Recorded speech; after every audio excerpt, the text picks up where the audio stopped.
For a dozen years, I'd been a cop in Philadelphia. I got in at the smooth-faced age of 19 without my father's blessing. He was a cop. He didn't want me to follow. I went against his wishes, which had become a habit by then, and got through the academy the same way I'd gotten through school. I rode the system, did just enough to satisfy, didn't stand out, but tried always to stand up. My mother, bless her soul, called it a sin. "Talent," she said, "is God's gift to you. What you do with it is your gift back to Him." According to her, my talent was brains. My sin was using only half of them. Police work came easy to me. At 6 feet 3 inches tall and a little over 200 pounds, I'd played some undistinguished football in high school, and my friend Frankie O'Hara used to drag me into his father's South Philly gym once in a while to act as a stand-in sparring partner. My strength there was that I didn't mind getting hit. A shot in the face never bothered me much.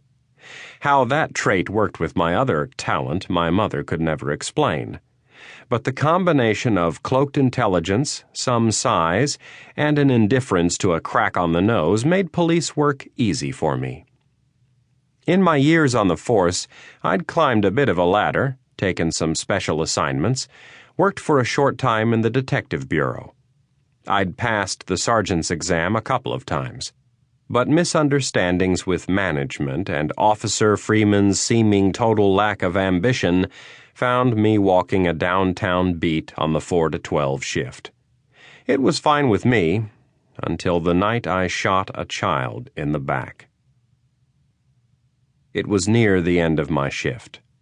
I was standing out of a cold drizzle at Murphy's newsstand, a little step-in shop next to a deli just off Broad Street. Murph peddled the daily newspapers, 3 shelves of magazines, holding the monthly array of faked-up cleavage, and probably the most important item of his business, the daily racing forms. With some 30 years on the street, Murph was the most sour and skeptical human being I'd ever met. He was a huge lump of a man who sat for hours at a time on a 4-legged stool with what seemed like half of his weight dripping over the sides of the small circular cushion. He had a fat face that folded in on itself like a 2-week-old Halloween pumpkin, and you couldn't tell the color of his small slit eyes. He was never without a cigar planted in the corner of his mouth. "Max, you're a fucking idiot. You stay on a job, what with the way they've been sticking it to you," was his standard conversation with me every night for 2 years. He had a voice like gravel shuffling around in the bottom of a cardboard box, and he called everyone from the mayor to his own mother a fucking idiot, so you didn't take it personally.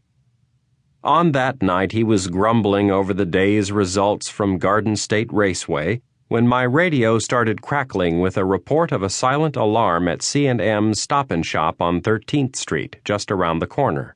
I reached down to turn up the volume, and Murph rolled the cigar with his tongue, and that's when we heard the snap of small-caliber gunfire in the distance.